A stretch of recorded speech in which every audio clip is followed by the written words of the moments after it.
It's showtime, freaks!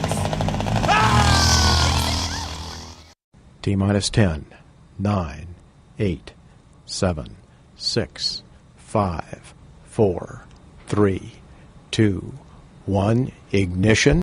I'm going to step off the limb now. That's one small step for man, one giant leap for mankind. The Alpha Men Podcast is presented by Garage Door Commander. Fueled by a hell of a lot of PBR. And produced by TJ Michaels Creative. Narrated by Jamie Dennis. Graphics by Sven. Dedicated to Hendrik the Viking Poulsen. 2023, all rights reserved.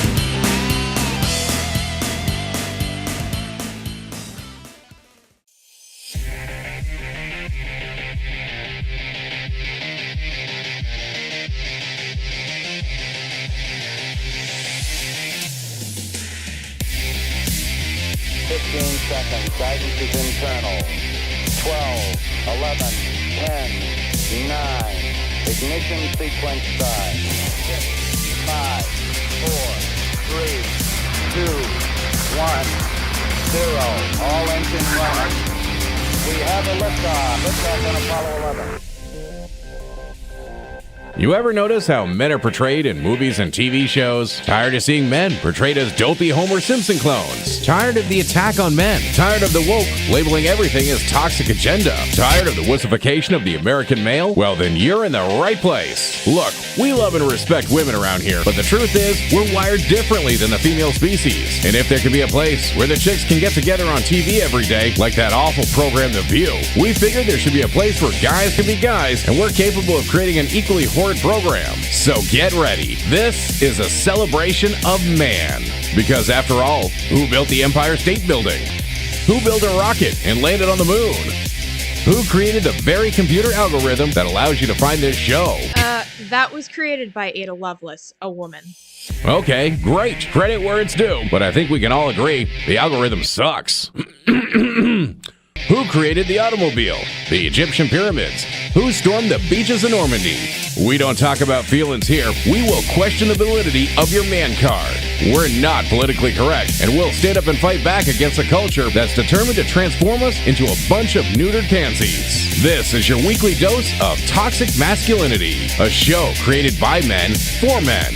This is the Alpha Men Podcast. And now, two men who don't own a pair of skinny jeans between them, TJ Michaels and John Stacy.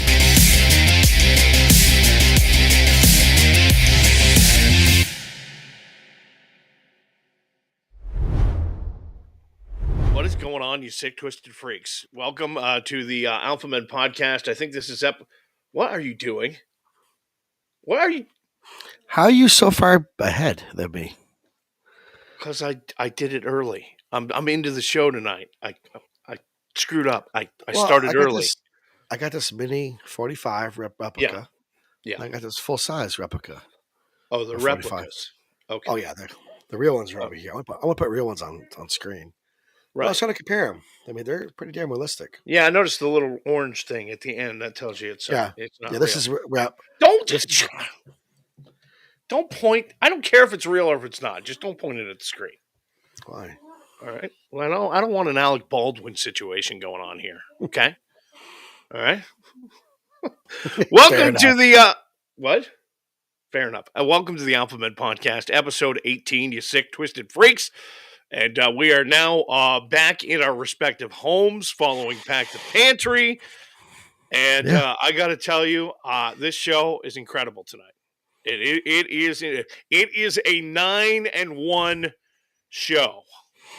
Now, John has put a 7-3 effort into this 9-1 show, but it's a 9-1 Philadelphia Eagles show tonight. I mean, that's what it is. I have real guns too. Just remember that.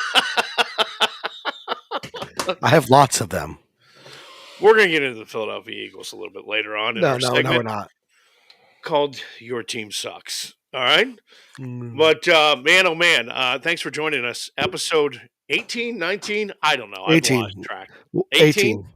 Yeah. Episode 18 tonight. And listen, one of the ways you can support the show as we grow this thing called the Alpha Men Podcast is to like and subscribe and share the show. Get it out there in front of your friends and coworkers, stuff like that, and it helps us grow. But you can also visit the alphamenpodcast.com, where we have all kinds of Alpha Men podcast gear, t-shirts and hoodies, sweatpants and barbecue aprons, Speedos cups, and- mugs. What? Speedos and No, I haven't done the bikinis. Speedo yet. There is a Speedo we can sell, by the way. I did find that. Oh, God. But, yeah, I don't know that there's... Well, the French-Canadian people, they're into We- that. Do you ever go we- to a beach where there's French-Canadians? There's Speedos everywhere. I mean, Yeah. everywhere. I don't know what beaches you go to, but hey. I'm Florida, but Sure. I've seen, uh-huh. If Whatever. you see a guy wearing a Speedo, okay, 50% chance he's French-Canadian. Just saying. It's just the fair. way it is. Yeah, I believe it. Very, very comfortable with their own sexuality, those French-Canadians. But nonetheless, alphamenpodcast.com is where you get the gear, and you can also find out a whole lot about this thing we do live every Tuesday night on Twitch, Facebook Live, Rumble, YouTube. We're on Spotify, iHeartRadio. I mean, we're all over the place. Pandora. Yep. Yeah. Can't get rid of us. It's like a bad case of VD or something. I'm just saying. Okay. Let's get the show started tonight with our man of the week.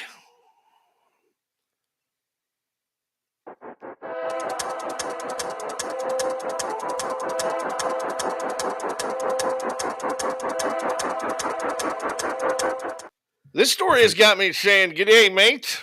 It's time to throw another shrimp on the Barbie." This story, our man of the week this week, is almost too Australian to be true.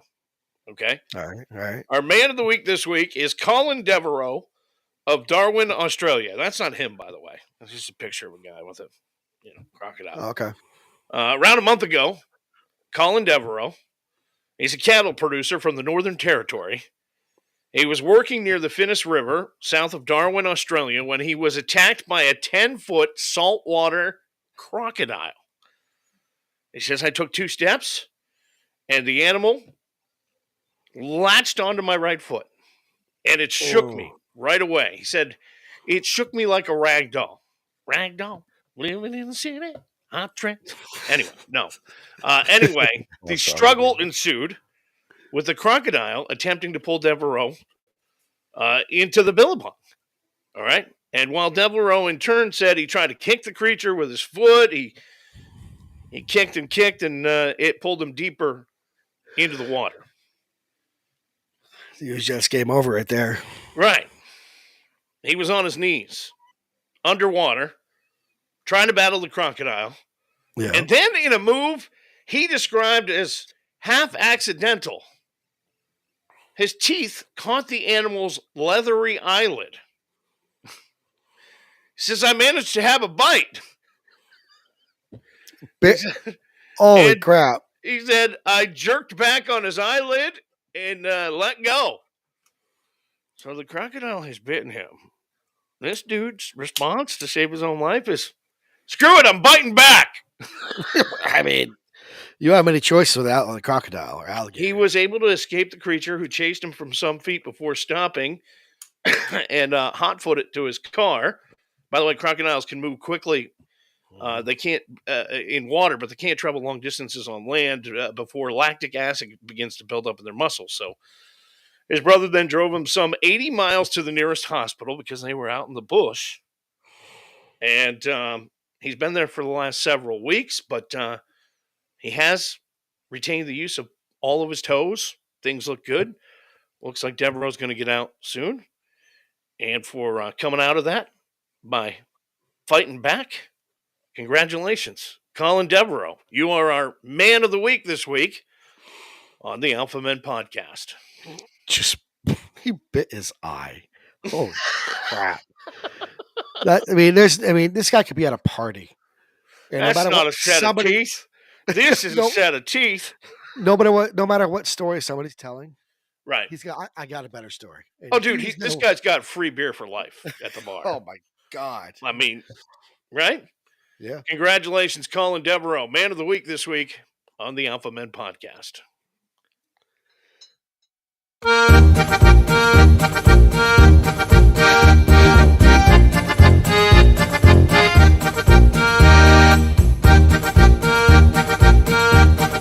Why do you look confused? Wait a minute. Well, beers of the week. Yes, sir. This is how we normally end the show. Well, we're gonna start early. Well, I'm all for that. I'm not going to argue there. I mean, but I don't want you to start Yeah. whining that your throat's dry or something. So right. Well, my throat does get dry during this thing, so this is probably a good move. Every week we try out a new alcoholic beverage. It's kind of a misnomer. We call it beers on tap because a lot of the times we are having beer, but tonight we are not.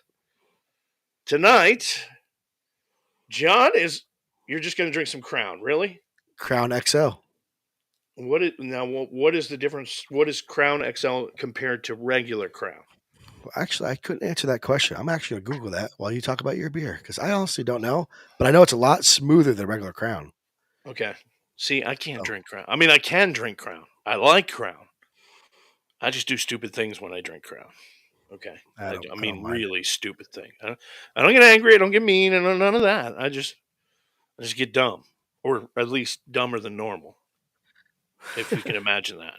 Yeah, it's not pretty. All right, what I'm drinking tonight is the Sonic Hard Southern Iced Tea. Okay, inspired by the Sonic Drive-In, the sweet Southern Hard Iced Tea offers a delicate and exhilarating taste of tea with a hint of lemon that will make hard tea enthusiasts take notice. Have you noticed that, like, everybody's got a hard tea now?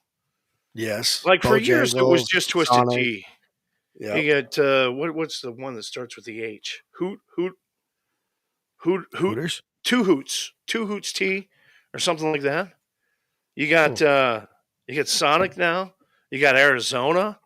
That was like all of a sudden everybody's got to have a hard tea. Yeah. My problem is I'm not really a big hard tea drinker, but the standard is Twisted Tea, right? I mean, it is. It just is. It's the first one. It's been around forever.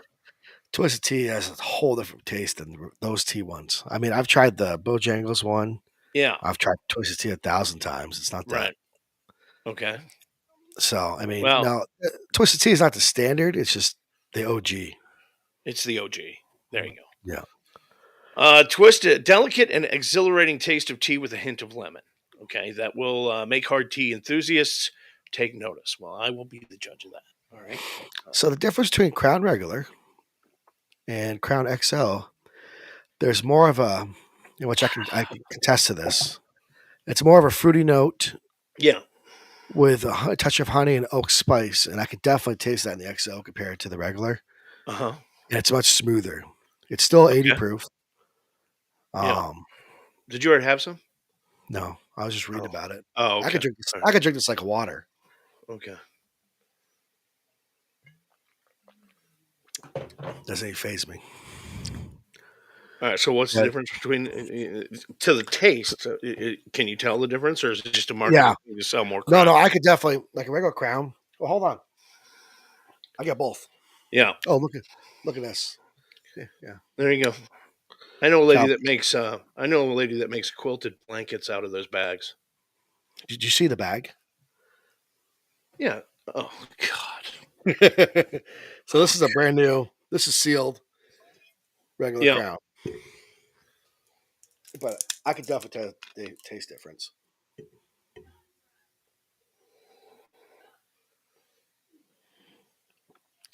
Yeah, it's got a more of a. It's more woody. The one you're drinking this week is more woody, or regular Crown is more woody. Regular Crown's more woody, which is this one. Okay, this is the XL. Right. I think you should take another drink of the XL just to make sure that your palate is right. This stuff is like water to me. All right, I think you should maybe take one more of the. I'm not. I won't become you. Anyway, all right. He's not going to fall for it.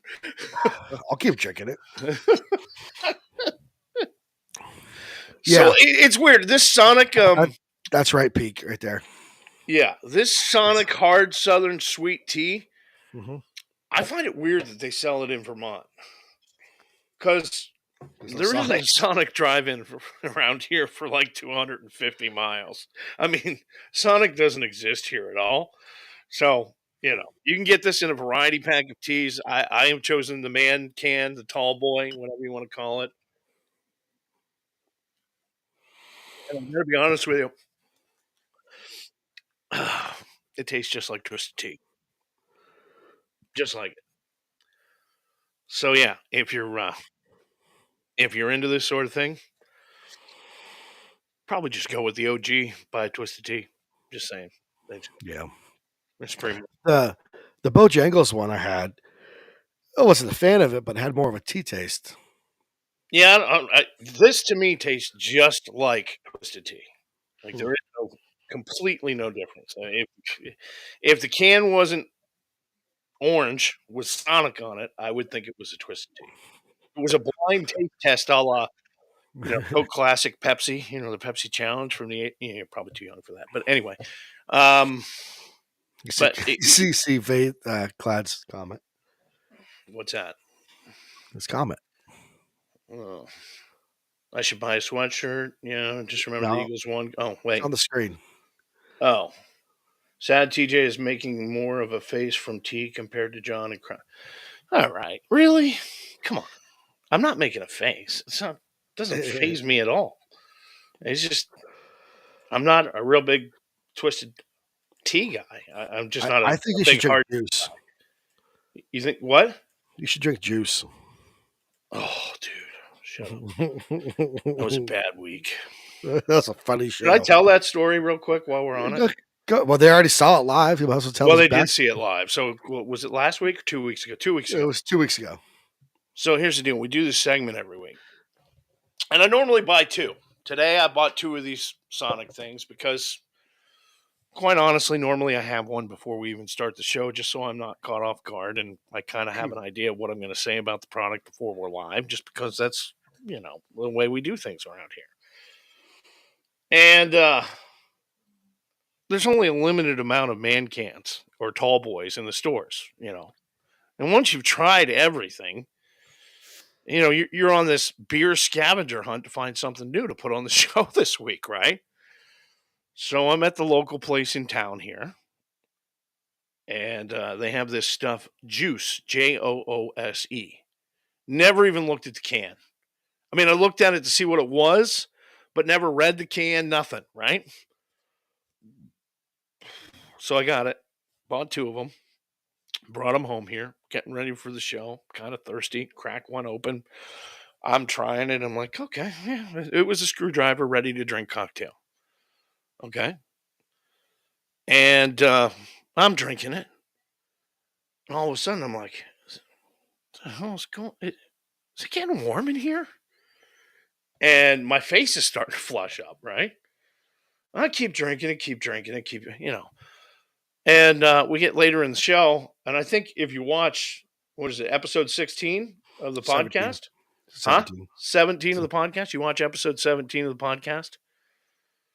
At some point, like 2 segments before the beer segment that we used to do at the end of the show, I go, do we have to wait for the beer segment to crack? I was thirsty. And he cracks it. I cracked another one. So I switched the show around. You switch the show around. We do the beer segment. I'm feeling really freaking good. And I can't figure it out because I'm like, dude, it's, 2 man cans. It's 48 ounces. It's just, well, okay. So let's do the beer math. What I didn't know when I bought the cans, 14% per volume, 24 ounces. Now, a domestic regular beer, not an ice beer or an IPA or anything like that, but a regular Bud Light, Labatt, Pabst, whatever, is 4% per volume for 12 ounces, right? Mm-hmm. This was 14%. So each one of those cans was like 7 beers. And I didn't know it until I was done with the second one. And I mean, I got up out of this chair after the show was over, and I was crocked. I So, mean, so between the and I segments, completely in it. I walked downstairs to my wife, and I'm like, I know you don't want to hear this, but I did not intend this. between the segments, when I'm switching around, I can see you on camera just going. And I'm like, what the hell's wrong with him? Then as the segments started going on, you were kind of more sporadic on your comments and stuff. I'm like, oh, Yeah. he's a little sauced Yeah. up. He's a little Inhibitions. juiced. The inhibitions went away, and I just opened my mouth, which is, by the way, never a good thing. It just is not. So, Sonic tea, hard Southern tea. I don't know. On a scale of 1 to 5, it's a. I'm not a big tea guy, so for me it's a 2. But for tea drinkers, it's probably a 4, with Twisted Tea being a 5. I mean, it tastes very, very similar. The new Crown Royal, what do you rate it? Oh, it's a 5 all day. 5. I all love day. it. It's my favorite Crown. There you go. That's Beers on Tap this week on the Alpha Men podcast.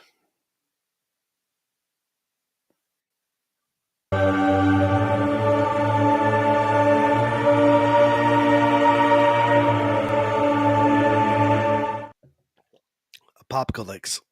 Let's get it out of the way for you. Have another shot of Crown, will you please? I'm just this week's son. No, he says it like that every time. It has nothing to do with the booze. It doesn't. It really doesn't. This week's signs of the coming apocalypse, because we're all doomed, right? Yeah. We start with your tax dollars at work. That's this week's first sign of the coming apocalypse. You remember the United States Postal Service was supposed to break even by 2023? Yeah. Instead, they have lost an astounding $6.5 billion. The Postal Service launched a 10-year plan in 2021 that was supposed to see it breaking even by this year and turning a profit by next year. Well, the 2023 fiscal year is over, and the USPS just reported it lost $6.5 billion. That is in the 12 months that ended September 30th. Compared to 2022, fiscal revenue fell $321 million, or 0.4%, to $78.2 billion. And the Postmaster General Louis DeJoy acknowledged that, they're not going to break even by next fiscal year. Part of the problem, $2.6 billion in inflation costs. So, when somebody says to you, I don't understand why you just don't trust the government. They're there to help.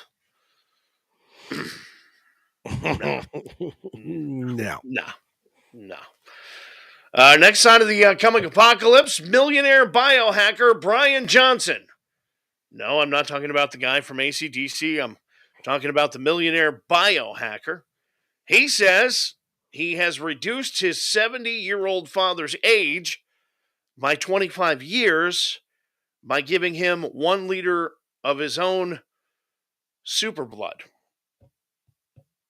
This is a Charlie Sheen thing here, isn't it? And you remember Tiger Blood? I was just going to say Tiger Blood. He says, I am my dad's blood boy. He credits it to giving 33.8 ounces of his own special super blood to his father. The tech mogul has made headlines for his multi-million-dollar quest for youth, and no thanks. Got a feel it's going to turn out to a bad situation. Things didn't go well this week in Las Vegas, but not for trying. The F1 series raced there this weekend, all kinds of problems. First Grand Prix there since 1982, and drivers were being offered everything the city has to offer. And when I say everything, I mean everything. The old cliche of what happens in Vegas stays in Vegas, often used for the reason that there are some things that you can only do in the state of Nevada. Las Vegas. One thing, certain parts of Nevada and nowhere else. of the rest of the U.S. is prostitution. And while it's not legal in Clark County, where Vegas is, right on the border of the neighboring Nye County is the Chicken Ranch brothel. Mm-hmm. And although it's about 60 miles west of Vegas, the workers at the Chicken Ranch put out a little promotion this past weekend, promising to make it worth the driver's trip, so to speak. Yes. Free sessions ahead of the race. Why don't they offer that to NASCAR? I don't know. Formula One fever in Las Vegas, and we're all psyched to be up for the big event, according to the two workers that they interviewed. And any driver that wants to get their hearts racing and celebrate the F1 with me and my partner will be treated to 100% complimentary. I can't even say it. Hug? Coitus. Oh. What's that? By the way, yeah, right. Hey, look, my mom didn't even let me read National Geographics when I was a kid, so I can tell. The pair have also offered F1 fans making the trip, or who made the trip this past weekend, 50% discount. So there you go. It's worth 60 miles, I guess. Yeah. Finally, our final sign of the coming apocalypse this week. Well, you didn't give me that story. Spiders, the size of your hand, that can fly for miles. They're coming, according to researchers. Where the hell did that go? The invasive Joro spider is spreading across the eastern U.S. The female Joro can grow up to 6 to 8 inches. All hell no in length. Sorry. You don't have a picture of it? I sent you the picture of it. Watch this. Boom. Look at that. I don't know where it went. Jeez. Holy crap. Look at that thing. That's cool. Imagine walking outdoors and suddenly out of the sky drops a spider the size of your hand right onto your head. This is it poisonous? Arachnophobia there. Well, hang on. It's kind of unlikely that scenario would happen, but not impossible. The Joro spider spreading across, almost certainly destined to make its way. Some say as far as southern Alabama already. Hiker in northern Alabama already has had an encounter with it, but the Joros is native to East Asian countries, such as Japan, Korea, Taiwan, and China. And they are thought to have arrived in the U.S. around 2013 when they were discovered in Georgia. Since then, they've spread across Georgia into Tennessee and the Carolinas. See, you got them there, apparently. Well, I don't think they're here today because it rained about 2.5 inches. Well, they are venomous. Oh, nice. They can travel for miles by ballooning, using silks to catch the wind and carry them. Well, that sounds freaking wonderful. This is nightmare fuel right here. But there is good news, according to researchers. The fangs are not strong enough to penetrate human skin, and they also tend to be pretty timid and won't bite humans or larger animals unless threatened. But they do say they eat everything else, like everything that catches in their web. Other spiders, all kinds of bugs, and all that. So I think it's going to kill people by it landing on people and then running into trees, running over cliffs. I just have visions of John Goodman in that movie Arachnophobia in my head right now. I can't get him out. All I can think of is Chris Farley and David Spade and Tommy Boy with the bees. Bees! Yeah. They're ripping my flesh off! That's what it's going to be like. Somebody runs into those things. That is this week's Signs of the Coming Apocalypse on the Alpha Men Podcast. Men Podcast is proudly presented by Ohana Sports Cards on Facebook. Ohana means family, and that's how they treat their customers, like family. Check out Ohana Sports Cards on Facebook and become part of the Ohana family. Awesome card breaks from football, baseball, basketball, and so much more. Ohana Sports Cards on Facebook. That's OHANA Sports Cards. Ohana Sports Cards. John's manly meme of the week.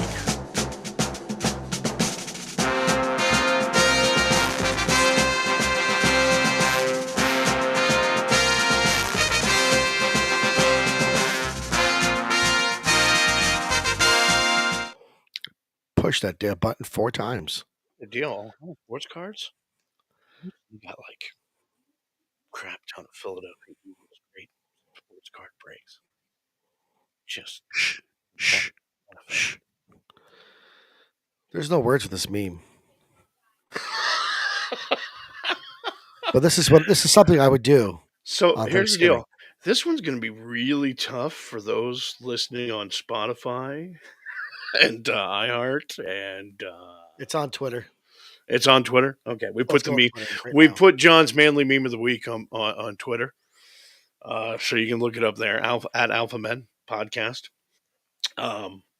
It is a picture of a pumpkin pie with 2 slices cut out in dramatic fashion, shall we say? You would do that. You So would the do that. the title I put with it, I think, is "This is how you show who the alpha Male is. That's pretty good.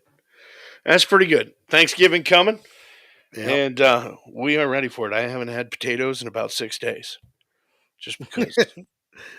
Well, we had a lot of fries we during did Back have to a lot of Pantry. fries. We did have a lot of fries. Yeah. That is the manly meme of the week this week on the Alpha Men Podcast. These buttons ain't working. There you go. Tales from the old couch.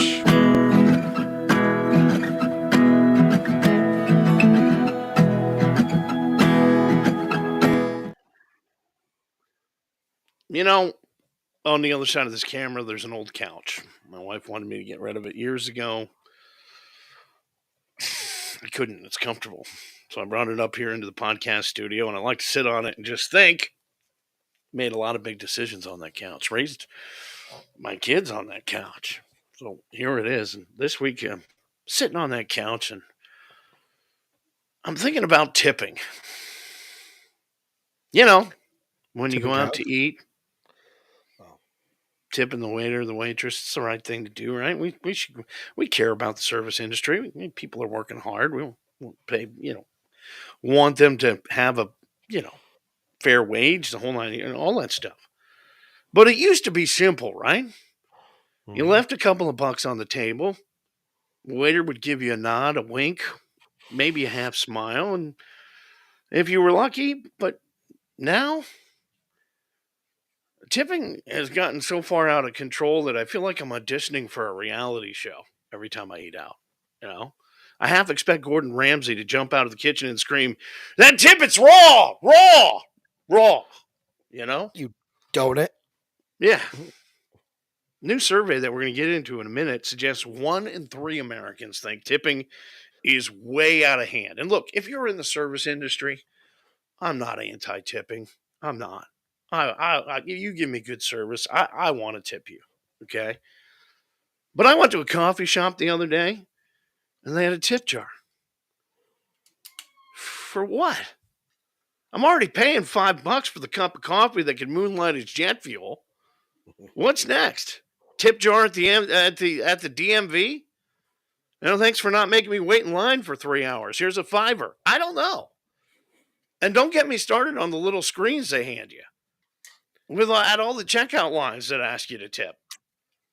I was at a grocery store. I bought a pack of gum, right? And the cashier stared at me like I just ran over his pet rock. Dude, I don't need to tip you for the monumental effort of scanning a barcode, okay?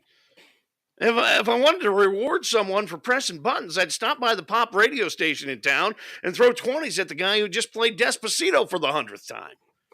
I'm just saying. And it's like every industry is trying to guilt trip you now into tipping. I remember when tipping was 10%. Do you remember? Yep. That was the standard. And then it became 15%. Then 18%. Then 20%.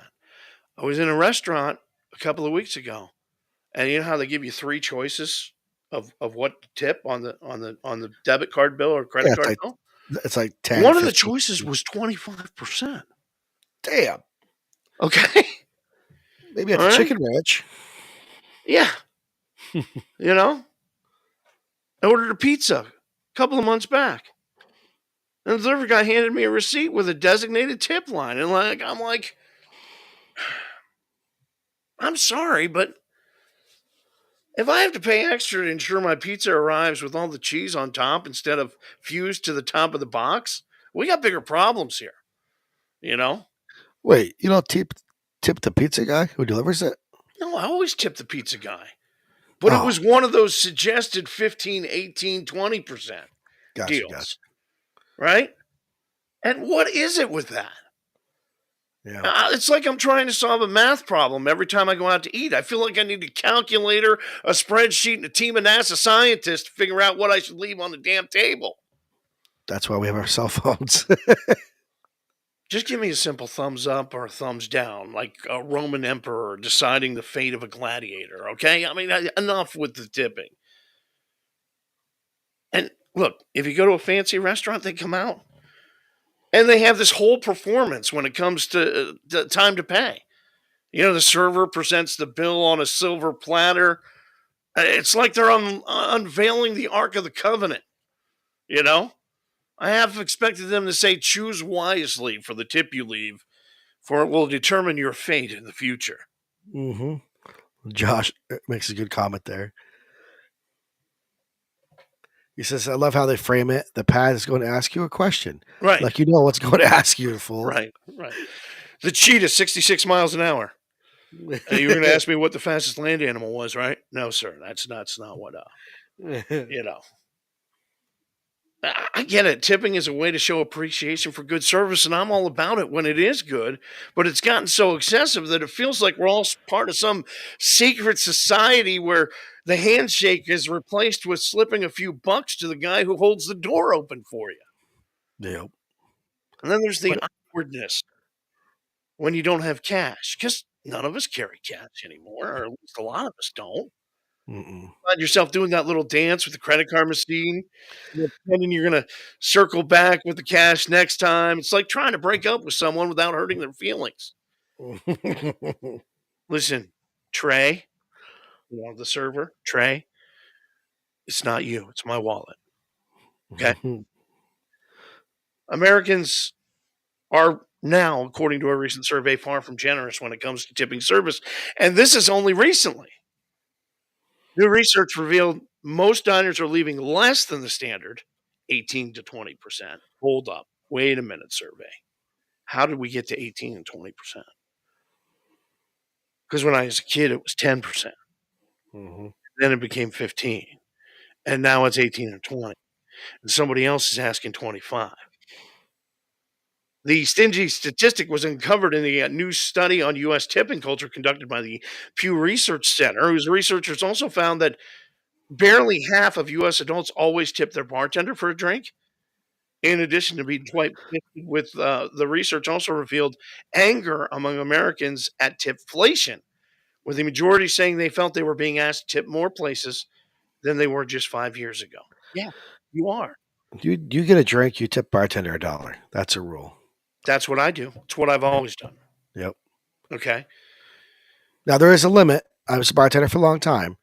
You know, if we're pouring 5, 7, like let's say we're pouring 10 shots for all your buddies, $5 is doable. You know, Right. $1 per shot. Right. I mean, there is a rule of thumb there. Right. Well, let's wrap this thing up. Tipping has become a high stakes poker game of life. Yeah. The pressure, the uncertainty, the mental gymnastics, it's too much.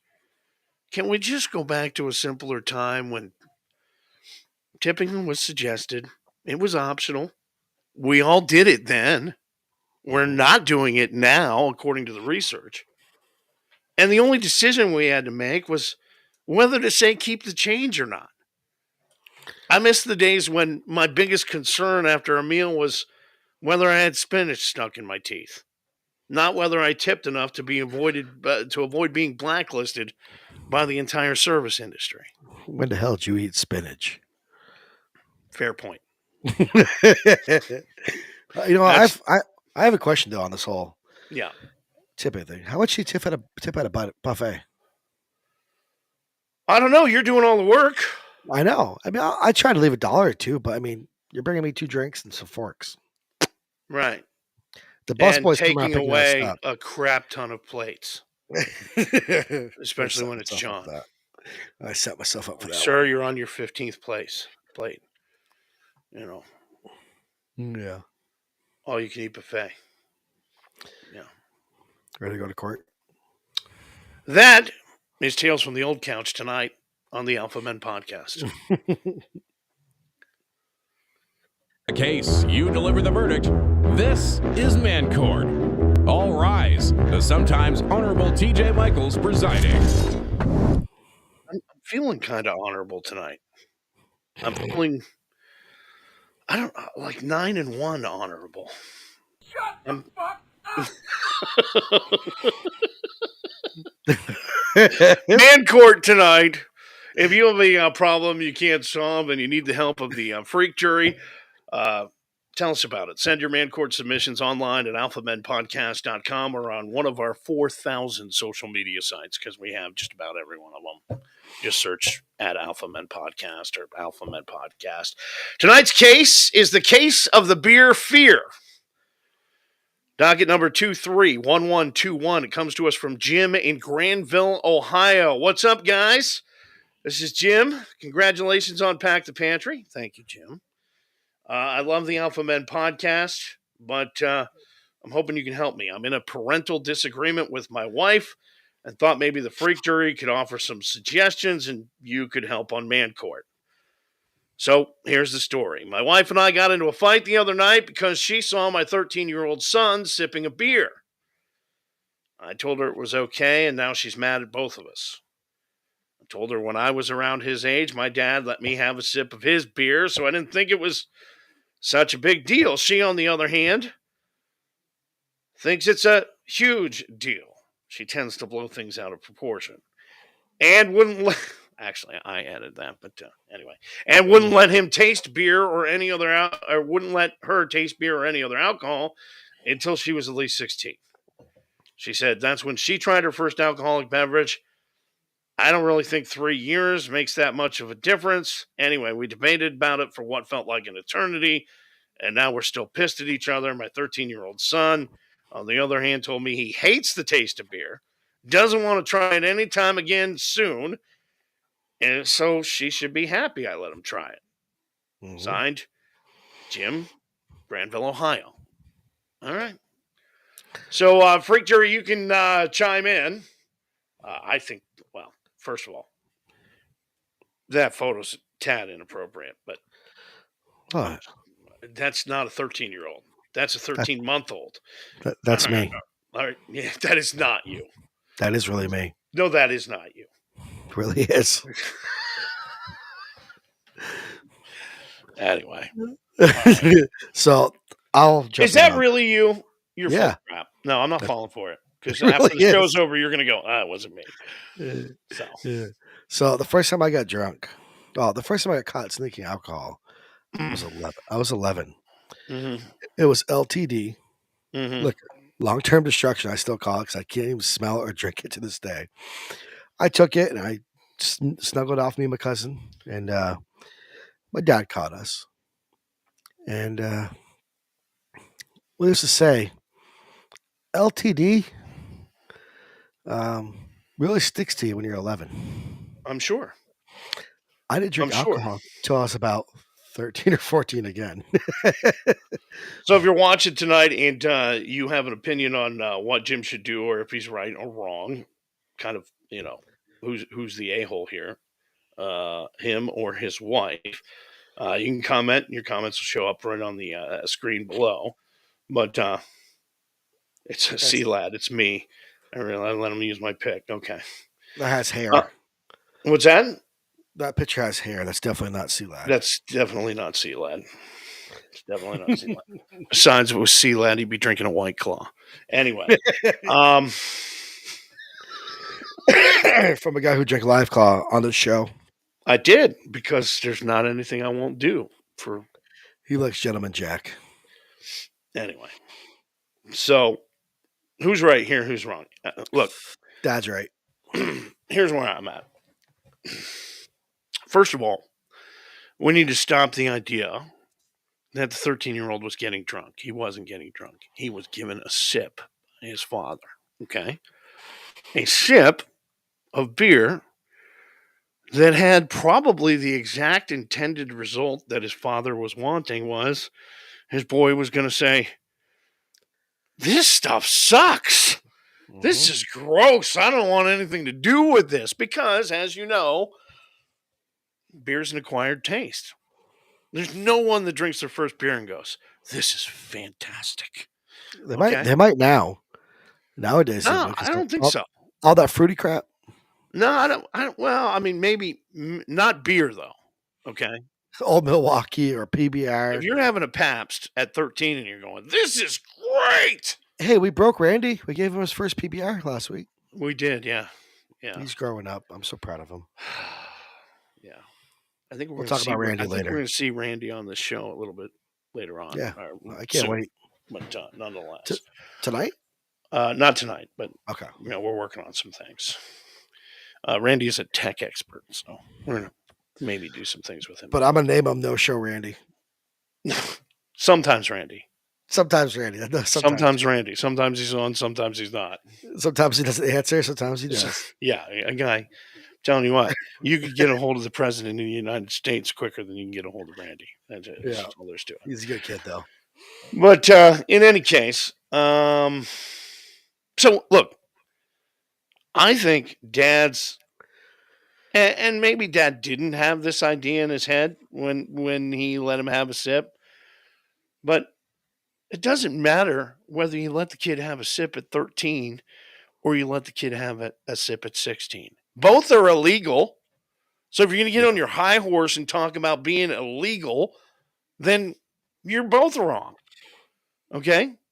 Yeah. But if you're going to look at it like, okay, look, one sip or a couple of sips, unless you're an infant, isn't going to kill you.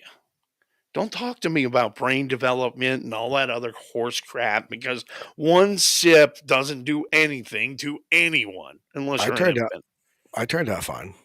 Yeah, well, the jury's still out on that. So here's the deal, Jim. I think you're right. I think your wife is overreacting. Mm-hmm. And I think you taught the old boy a good lesson, which is beer sucks at 13. Stay away from it. It's disgusting. It's like girls when you're 6. They have cooties. Just saying. Good job, Dad. That's Man Court this week on the Alpha Men Podcast.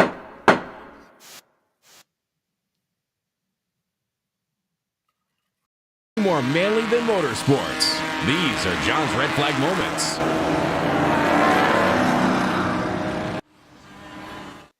We actually going to get a motorsports clip this week. Absolutely farthest fucking thing you. Honestly, you get to a motorsport. Okay. Well, F1 sucked. Yeah. NASCAR's over. Yeah. That's only sports I know of that involve cars. Right. So well, they do race other things. Motorcycles, monster trucks. Yeah, there's all kinds of things they race. Yeah, but I figure Thanksgiving, this is more suiting for Thanksgiving. Okay, roll it. There's no sound. It's just don't deep fry a turkey inside your house, near your house, on your porch, anywhere you're going to blow up your damn house. And you know what? Oil and water don't mix. Especially to make sure it's not frozen. Yeah. So there's some clips of people just being really, really intelligent on Thanksgiving. They really want to make their turkey well done. And here's the deal. The insurance company will not cover this. In peanut oil, a deep fried turkey is fantastic. Oh, I do it every year.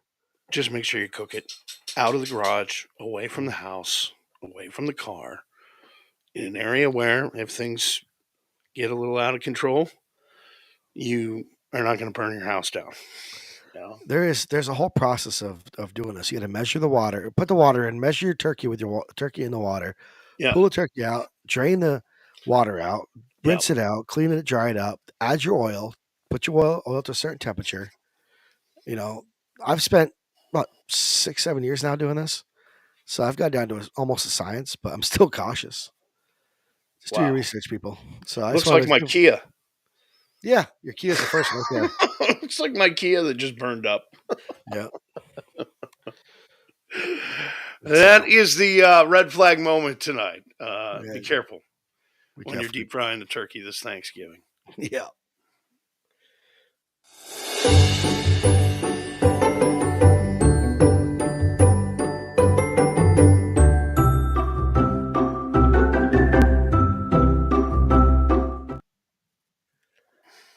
My wife's going to hate me for this. Your wife's going to hate me for this.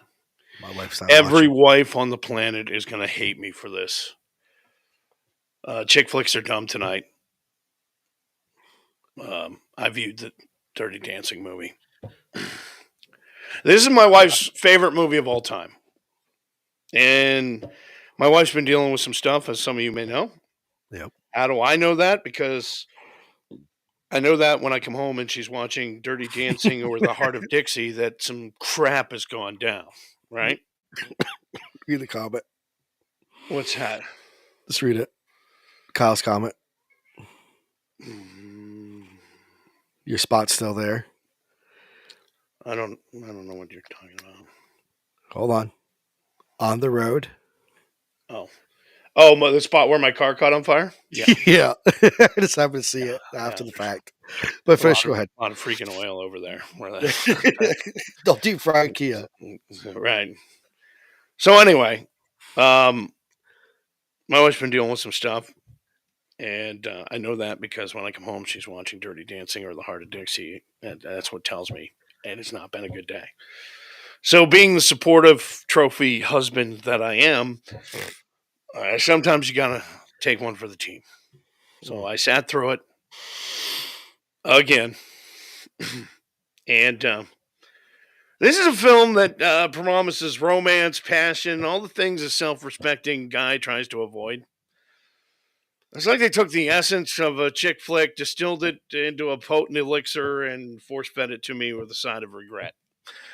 And that's what Dirty Dancing is to me. If I wanted to experience emotional turbulence, I could have just asked my mom about her high school crush and sat through that conversation. I mean, at least it wouldn't have come with a dance routine. But and this movie has a remarkable amount of 80s music in it for a movie that's set in the 60s. I'm just saying. But let's start with the title. 60s. Oh, yeah. Dirty Dancing. That's the title. More like awkward wiggling in kitchens and random meadow cartwheels, but whatever. The only turd I saw was the mental residue left on my brain after witnessing dance moves that made my dog's tail wagging seem like finely choreographed masterpieces. You get a lot of gyrating hips in Dirty Dancing, questionable lifts that make you question both the character's chiropractic health and your decision to press play and watch the movie in the first place.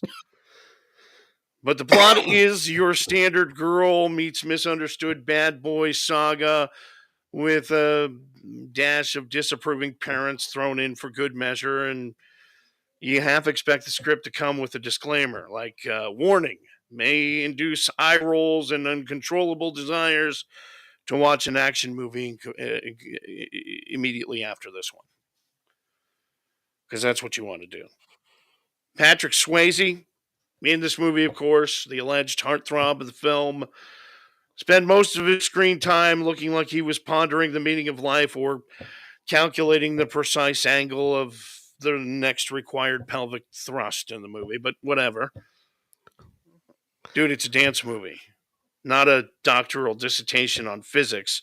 Swayze's character, Johnny Castle, seems to be in a constant state of a confusion between brooding intensity and random bursts of dance-induced euphoria, I guess. You have to expect him at any point in time in the movie, he's going to break into a cha-cha mid-conversation or something. I don't know.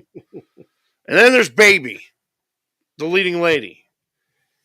And while you can appreciate the character's convictions, Baby's idealistic crusade to save the world one dance step at a time leaves you yearning for a protagonist with a more relatable goal, like getting the Wi-Fi password at a remote summer resort in the Catskills. She has a penchant for getting involved in situations that she has no business being in. I mean, her nickname alone should be a red flag, right? For anyone seeking mature, compelling lead character, Baby, right? But Baby spends most of the movie stumbling around both on and off the dance floor, making decisions that really would make any rational person shake their head in disbelief. The dialogue in this movie, just as bad. It deserves an eye roll marathon. Lines like, I'm scared of everything. I'm scared of what I saw. I'm scared of what I did. I'm scared of who I am. And most of all, I'm scared of walking out of this room and never feeling for the rest of my whole life the way I feel when I'm with you. Calm down. I want to jerk the wheel into a bridge abutment. Okay? It had me questioning whether I accidentally stumbled into a poetry slam or something. And of course, we have a clip. Can we roll the clip? Yep.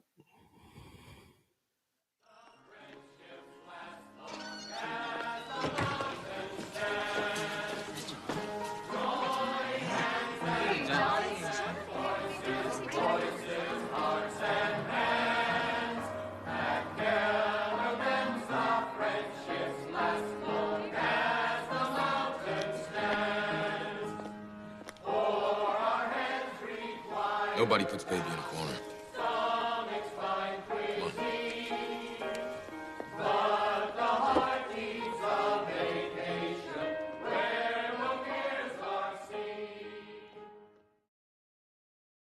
Lines like, nobody puts baby in the corner, sound iconic. But in the context of the movie, the line should have been, nobody puts a decent plot in this script. Okay? Because the attempts. Huh? The dancing was okay. Okay. The attempts at romantic banter often leave me and you watching it cringe harder than your first awkward middle school slow dance. I mean, really. And the dance scenes, look, I have 2 left feet. And I could even tell some of these moves were more awkward than a giraffe on roller skates, okay? The lift in the water, I've seen synchronized swimming routines with more grace. And I couldn't decide if I was watching a dance movie or an impromptu aquatic yoga session. I don't know.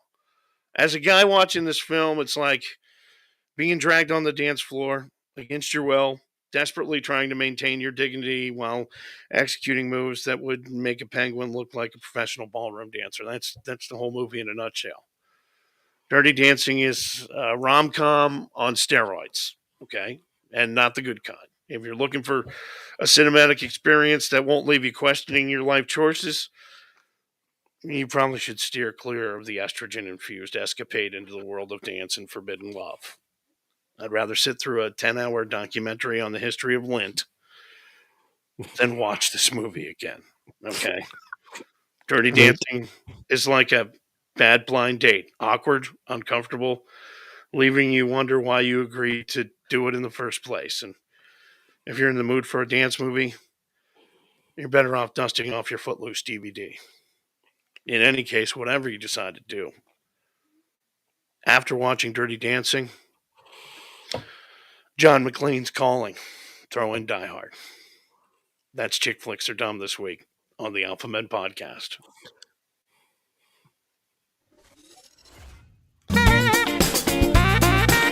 Who needs a foot in the ass? The Alpha Men Podcast presents My foot into this thing called your ass. the Red Foreman Awards. You dumbass.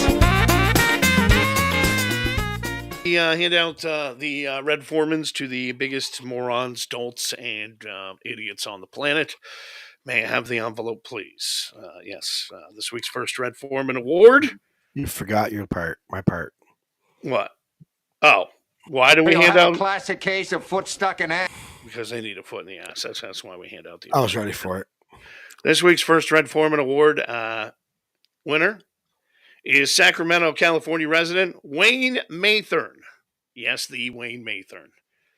Cops arrested him after a low-speed chase on a forklift. Hmm.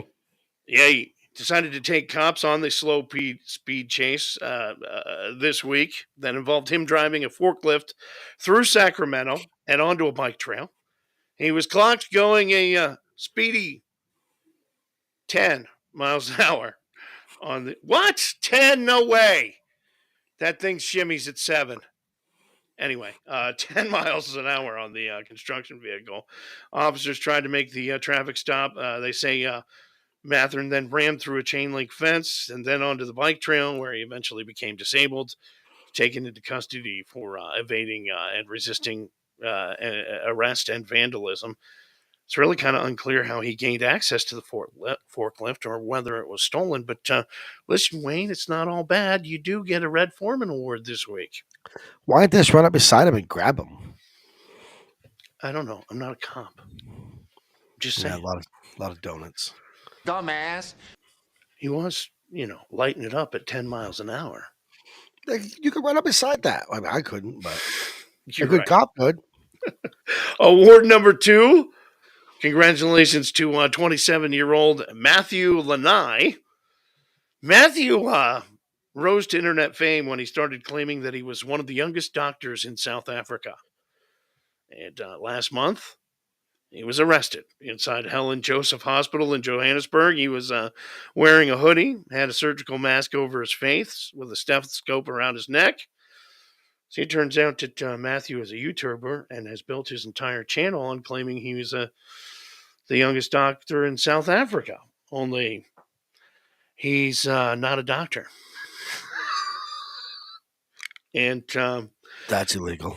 Not his first time masquerading as a doctor in the hospital for his online audience, as evidenced by a lot of his TikTok videos, but it was the first time that he was caught. So immediately after being apprehended, he asked to go to the bathroom, only to escape through a small window. However, security guards realized he was making a run for it and called for backup. And, he was caught once again and delivered to jail. And that's the story. Dumbass. The Red Foreman Duo Awards this week. The best duo. Turns out the story of the North Dakota woman who fatally poisoned her boyfriend when he said he was going to leave her after he picked up his $30 million inheritance check. Turns out that story can actually get worse. Starts with Stephen Edward Riley, who's 51. You see, Stephen was under the impression that he had a multi-million-dollar payout coming to him, according to Stephen's 21-year-old son. He received an email from a person who claimed to be a lawyer for an unknown distant relative and planned to meet Steve at the airport and hand over the cash. Yeah, $30 million. Just meet me at the airport and I'll give it to you. Like it's $5, right? He says he wasn't suspicious before he went to the airport, according to his son, but he was convinced that he had inherited the money and was going to receive it when the supposed lawyer landed. But the supposed lawyer, I think you know where this is going. Mm-hmm. You saw it coming down Main Street, right? Yeah, Never landed. It was a scam. And said,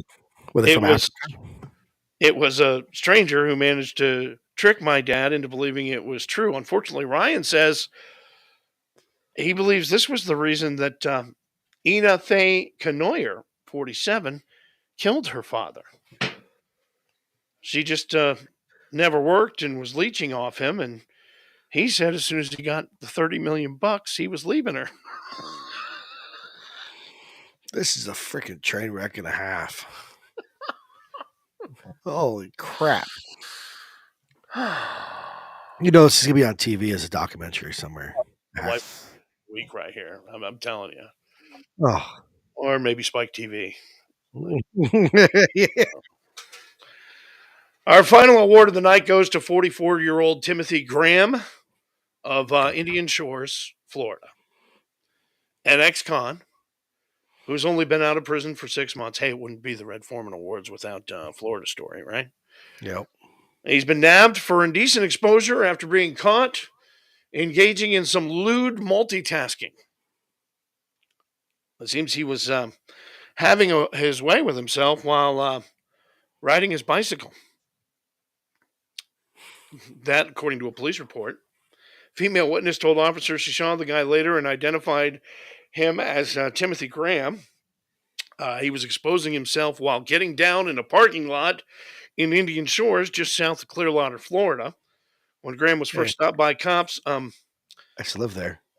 The zipper to his pants was down. So, yeah. Idiot. Dumbass. Kind of. Yeah. What, you're going to deny it now? According to the report, he's charged with exposure of certain organs. The man was booked into the county jail on a misdemeanor count where he remains in lieu of a $150 bond. And now you know why he was riding a bike. Well, he can't post a $150 bill. Afford a $150 bail bond. Damn. That You'll have a classic case of foot stuck in ass. is the Red Foreman Awards this week on the Alpha Men podcast. You find the most screwed up people in this country. Holy crap. Yeah. I'm going to just drink that real quick. Hold on. The Men Podcast is proudly presented by Ohana Sports Cards on Facebook. Ohana means family, and that's how they treat their customers, like family. Check out Ohana Sports Cards on Facebook and become part of the Ohana family. Awesome card breaks from football, baseball, basketball, and so much more. Ohana Sports Cards on Facebook. That's OHANA Sports Cards. Ohana Sports Cards.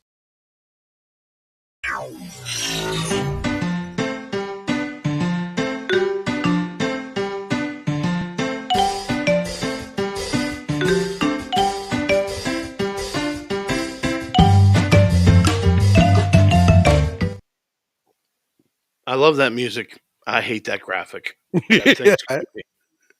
She likes you. I know, she's creepy. Each week we do a segment called Let's Ask ChatGPT. It started when we first asked ChatGPT to write our obituaries. Yeah. And it was creepily accurate. And so we started to ask ChatGPT all kinds of things to see just how smart AI is. And this week we asked, what do you do if you're drunk and you need to cook a turkey?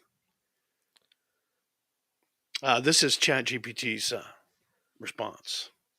The challenges of cooking a turkey while under the influence. Here is a guide for this entertaining culinary escapade. Turkey whispering. Start by introducing yourself to the turkey. Confide in it about your current state of inebriation. If the turkey doesn't respond, assure it that you totally understand. It's a big day for both of you. Next step, the ingredient hunt. Embark on a wild scavenger hunt for ingredients in your kitchen. Forget what you're looking for halfway through and decide that unconventional substitutes are the key to a revolutionary turkey recipe. Dance of the basters. Turn the basting process into a choreographed dance. Synchronize your moves with the turkey and make it a spectacle. If you spill anything, claim it's just part of the dance routine. Oven interpretive dance. Convince yourself the oven is a stage and your turkey is the star of a Broadway show. Check on it periodically with dramatic flair, exclaiming, "It's showtime." And finally, set up an imaginary talk show in your kitchen with the turkey as the guest of honor. Conduct interviews with kitchen utensils as your audience, as the turkey opens up about its hopes and dreams before it's carved. That is what ChatGPT says to do when preparing a turkey while intoxicated. That was as good as I was hoping it was going to be. No, didn't think so either. So we need some better content for that. Not quite as hilarious as last week. Last week, like a month ago. A month ago, yeah. Anyway, Let's Ask ChatGPT tonight on the Alpha Men podcast. If you got any suggestions, anybody, send them over. We'll ask it. And she's still creepy.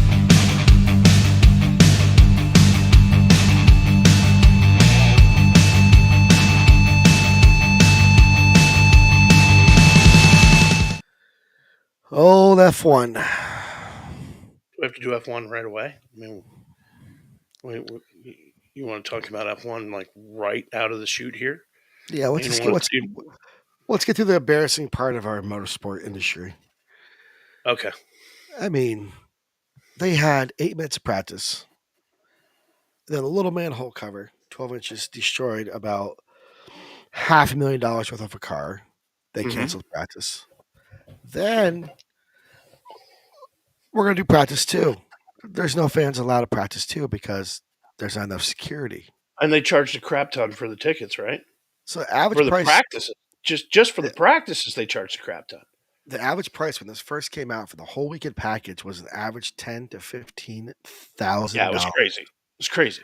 So, but the average ticket price was $2,200 per person for practices and qualifying, not counting the race. That started at freaking 2 a.m.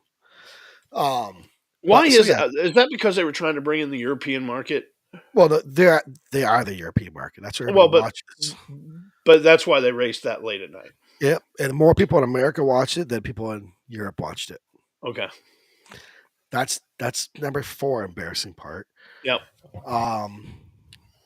So yeah, 8 minutes of practice 1, then canceled. Practice 2, no fans allowed because they didn't have enough security. Yep.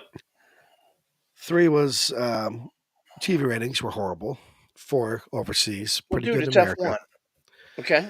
Well, overseas, here's the deal. I get it. But F1 is America's soccer. Okay, it's the soccer of motorsports. Okay, here's the deal. So people in NASCAR watch a lot of F1. I get it. They're race car drivers. Of course they're going to. Like everybody, the officials, TV, everybody watches F1. I don't. But here's the no, I don't know that obviously everyone does not watch F1 because the ratings suck. Okay? And there's a television network or two that are trying to cram F1 down everybody's throats because nobody watches it. And they're trying to make it into something. And I get that. And I like racing and I like competitive racing. But F1 is the soccer is to football what F1 is to NASCAR. Oh, I agree. 100%. Okay? And here's why. NASCAR started as the good old boys down south, moonshining and running around. It was a stock car. It was a car you could go down the street and you could buy. Is it a stock car today? No, there's nothing stock about it. To quote the late, great Harry Hogg, okay?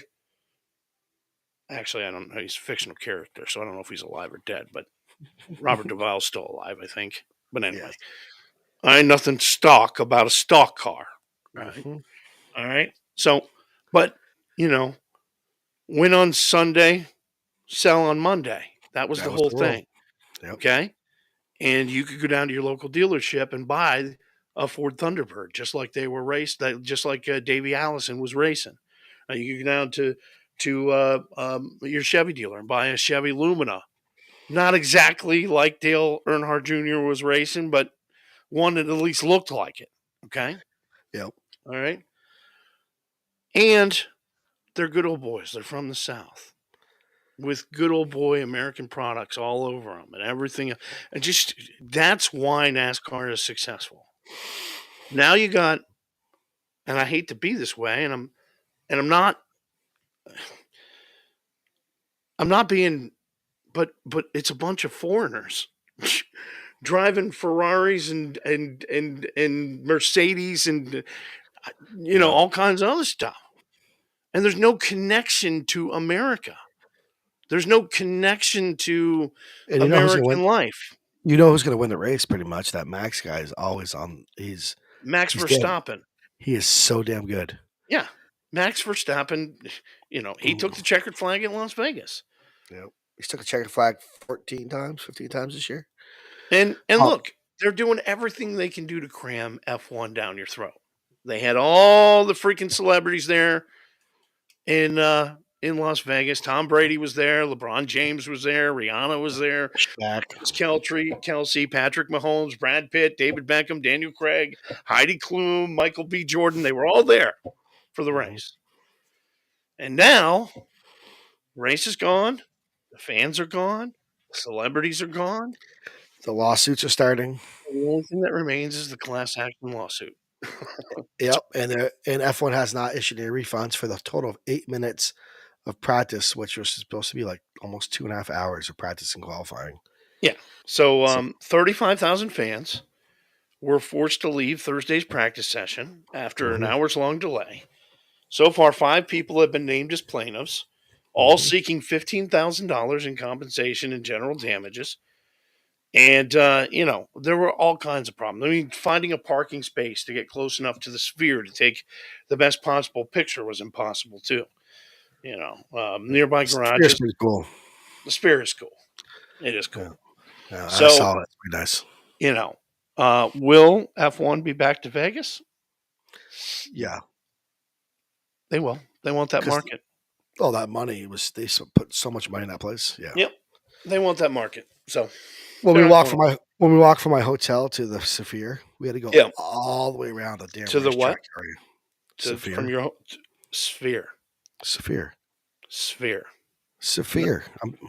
No, not Saphir. Sphere. So in other news, Dave. Excuse me. All right. About class action lawsuits. Apocalypse. Anyway, Barstool Sports, Dave Portnoy. Speaking of class action lawsuits, he has threatened a lawsuit against the Cincinnati Bengals. Portnoy made the announcement on Twitter saying he would have never laid down a $100K plus bet on the Bengals to cover the 4-point spread had he known quarterback Joe Burrow had an injured wrist going into the game. Yep. Now, here's the deal. The NFL is investigating the Bengals organization to find out why Burrow's injury wasn't disclosed on the team's injury report before the game started. Coach Zach Taylor said that Burrow injured his wrist early in the game, so there was no need for the injury designation. But prior to the game, there's a video that shows Burrow getting off the team bus wearing what appears to be a brace on the same wrist that was injured, leading to the understandable questions about what, if anything, was being kept under wraps by the team. And look, NFL, if you're going to open things up, if you're going to get into DraftKings and all this other betting, all this other stuff. That was way delayed. That was way delayed. Oh, well, I put that on the previous screen. Anyway, we're not going back. If you're gonna promote gambling and betting and everything else, and this is where we are, then you can't be doing things like that. No. The guy was hurt before the game. Everybody should have known it. Vegas depends on it. Yeah, absolutely. NFL has fined Odell Beckham. That's stupid. It is you know what NFL stands for. The No Fun League. Yep. $10,927 fined against the Baltimore Ravens wide receiver after he flashed a peace sign after a touchdown catch. Really? Like this. Seriously. Peace. Why? You should have done this. Peace. This half is yours. Yeah. They said it was unsportsmanlike conduct.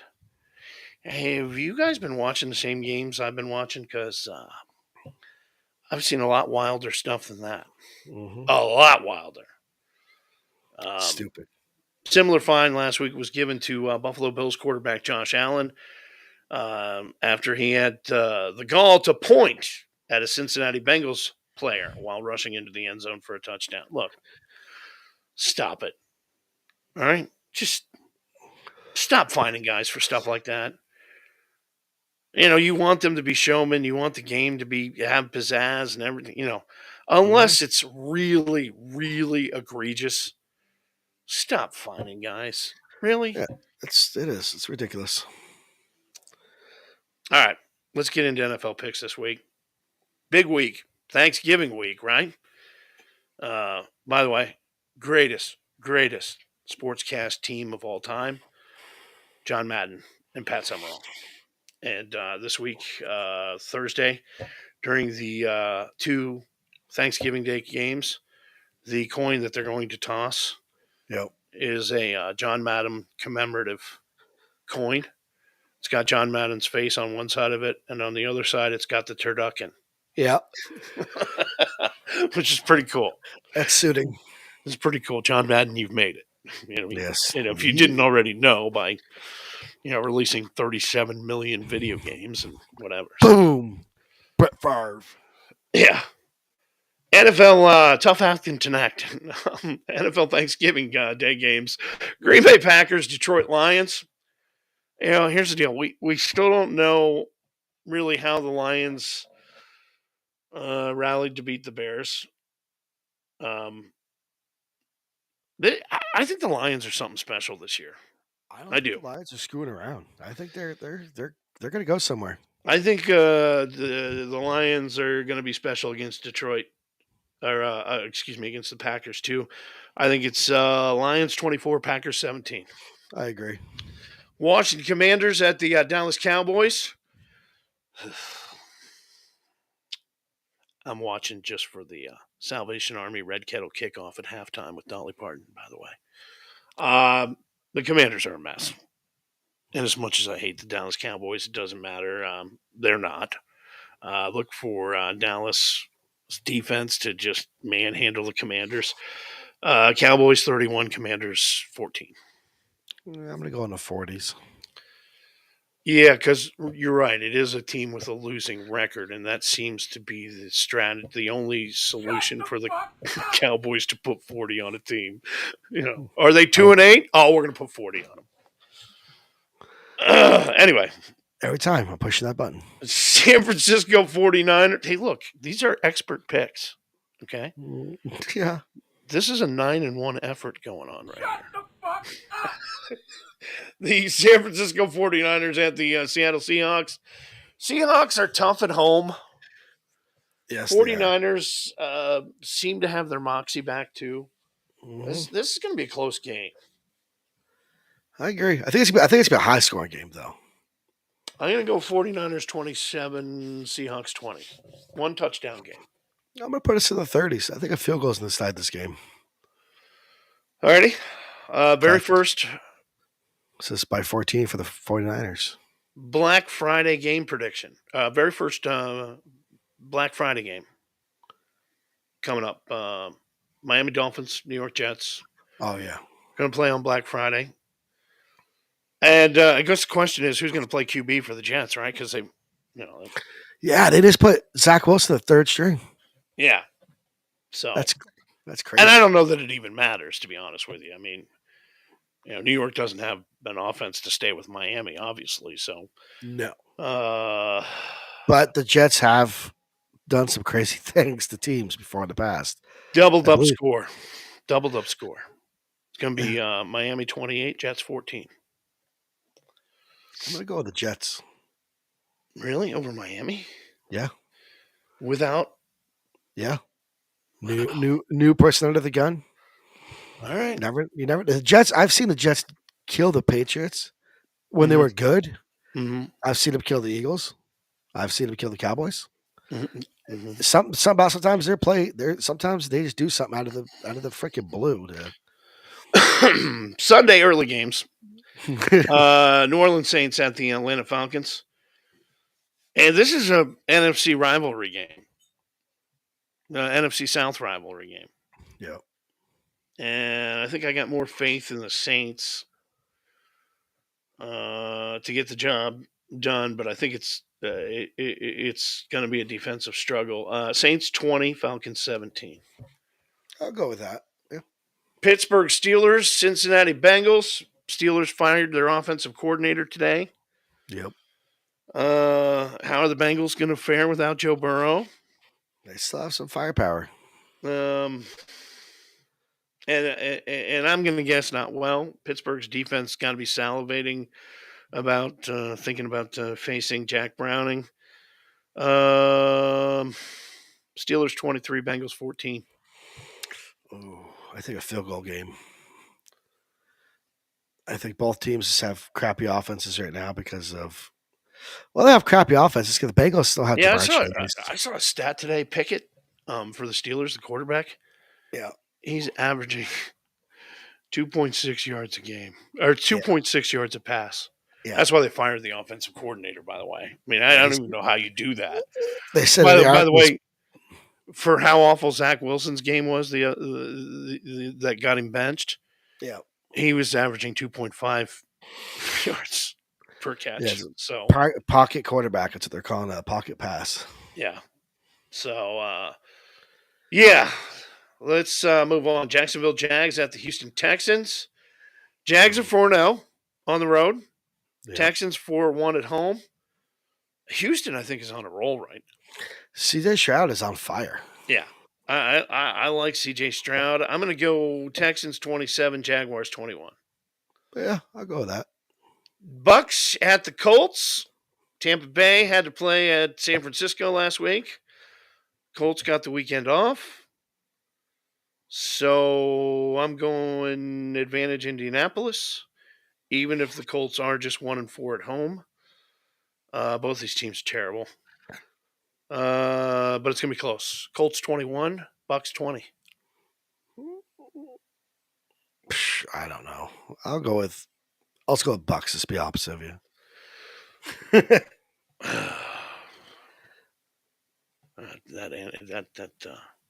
That analysis is incredible. So, anyway, Carolina Panthers, Tennessee Titans. Both these teams lost 3 games in a row. The Titans are a better team at home than on the road. And this game is in Tennessee.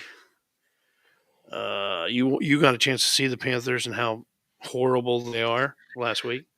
Yeah. It was nice. Yeah, it's really great when your team beats up on a Pop Warner club. Titans 20, Panthers 16. All right. Titans 20, Panthers 16. That's where we're going. The New England Patriots at the New York Giants. Oh, God. Toilet bowl. That's a train wreck.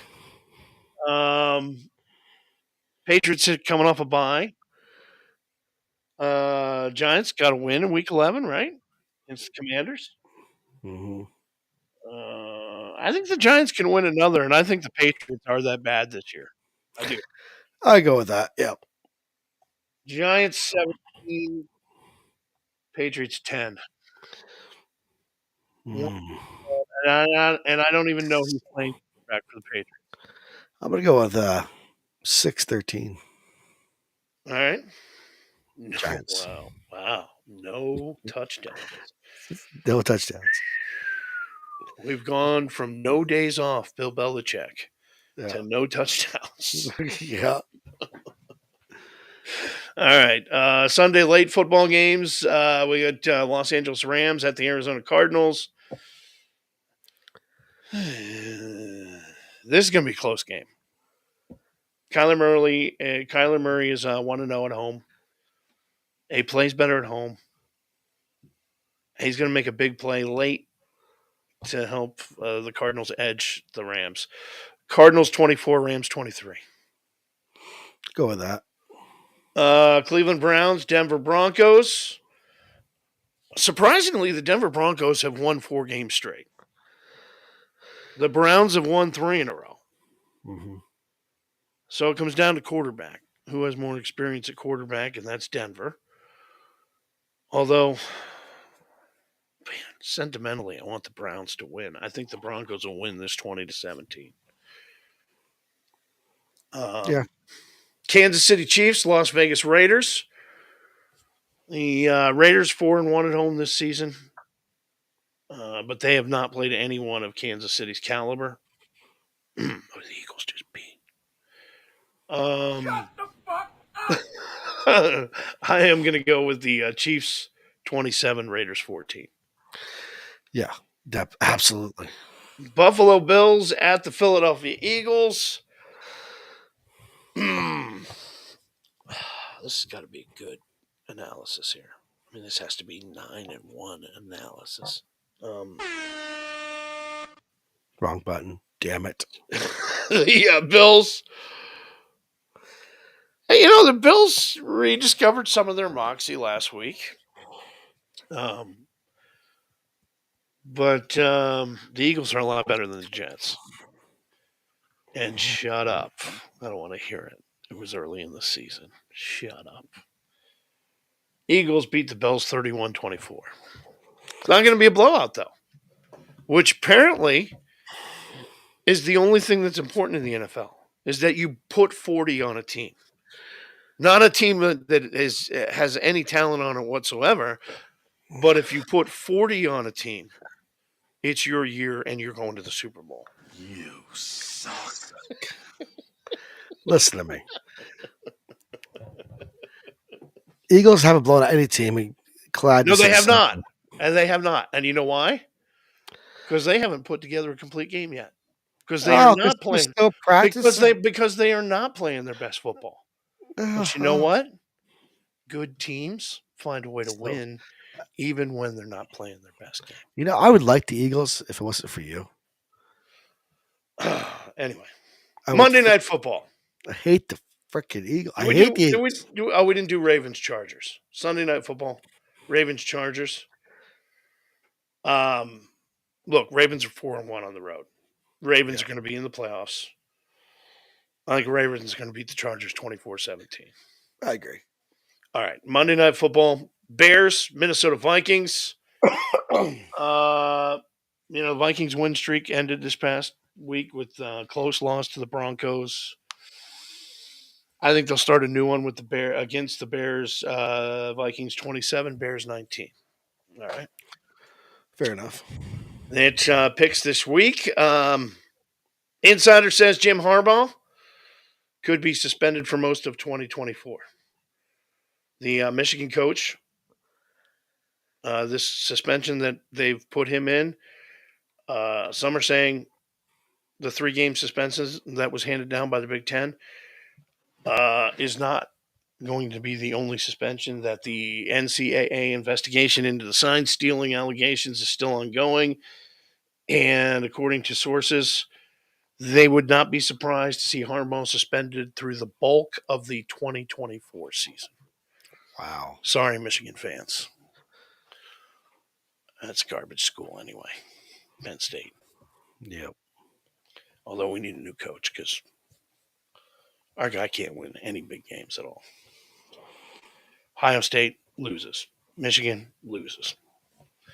Anyway, finally, a fond farewell tonight to Ken Squire. My former boss. John worked for Ken at the Nation's Site of Excitement, Barry's Thunder Road, 13 and on years. the ACT tour. What's that? 13 years. 13 years. Ken was I'm a radio guy, or have been a radio guy for most of my life, and Ken was a radio guy, owned a group of radio stations in Waterbury, Vermont. And I remember when I first moved here, being a NASCAR fan, somebody said, "Oh yeah, Ken Squire lives down the road." I went, "Shut up." But I got to know Ken. At one point, Ken had asked me to come up and wanted to talk to me about doing some PA stuff at Thunder Road, and I sat and watched a couple of races with him, and something I always wanted to do. And then I found out what Thunder Road was paying, and I went, I think I'm busy. But Kenley was an incredible man. He was iconic. And he was well respected in NASCAR and at the local level. I mean, that man, he put NASCAR on the map. Yeah. He was in charge of the whole filming of the Daytona 500, the first Daytona 500. And he was producing and running the show. And when the whole big fight broke out, he got the camera panned over there. And that's what kind of is one of the most iconic scenes of the 500. Fist fight in the grass. Yep. Never sat behind the wheel of a stock car. Nope. But he contributed to the growth of NASCAR as much as any competitor. That was the quote from Jim France, the CEO of NASCAR. Of course, he's in the Hall of Fame. Managed the radio stations here locally, WDEV, AM and FM, and Waterbury. Hell of a guy. Ken had an ability to make anybody feel like you were his equal. Just a real down to earth guy. He had some great sayings during the races. I mean, and Dave Moody uses them now. I mean, Oh my heart! He, yeah. Oh my heart Yep. is a squireism. Squires. There you go. And for many years, Ken locally here had a show on the radio called "Music to Go to the Dump" by. And he'd have his dog on every week in the studio with him, and he's a hell of a guy, and he's going to be missed. Right, sir.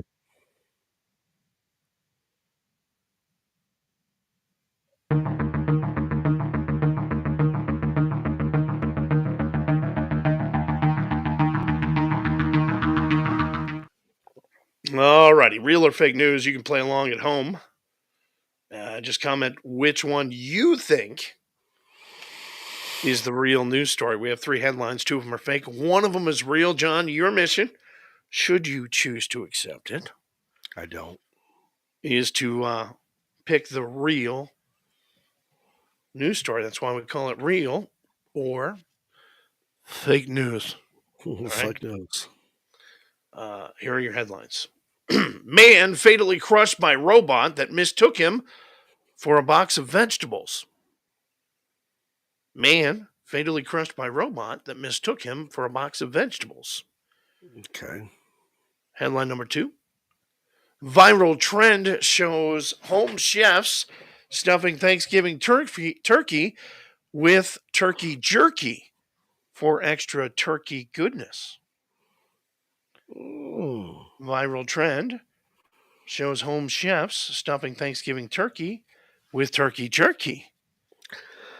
I kind of like that idea. For extra turkey goodness.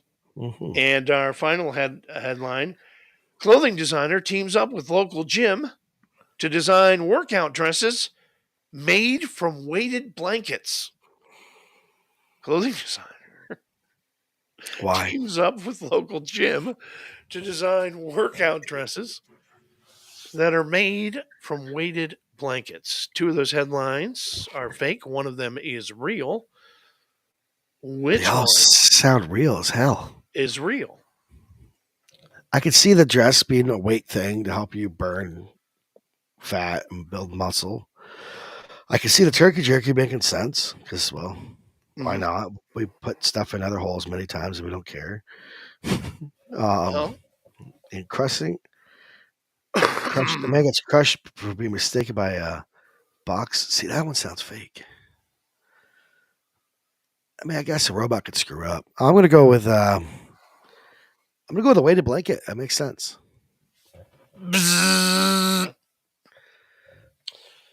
A worker at a company in South Korea has been crushed after a robot mistook him for a box of vegetables it was packaging.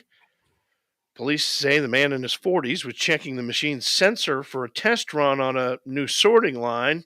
How'd that go? Not too good. However, reports say the robotic arm at the produce distribution center, which had been operating for 5 years, pushed the worker against the conveyor belt and crushed him. The man, who was in his 40s, unfortunately succumbed to his injuries at the hospital, but his family and officials think they're lucky that it actually happened that way, because otherwise he'd be a vegetable. I mean,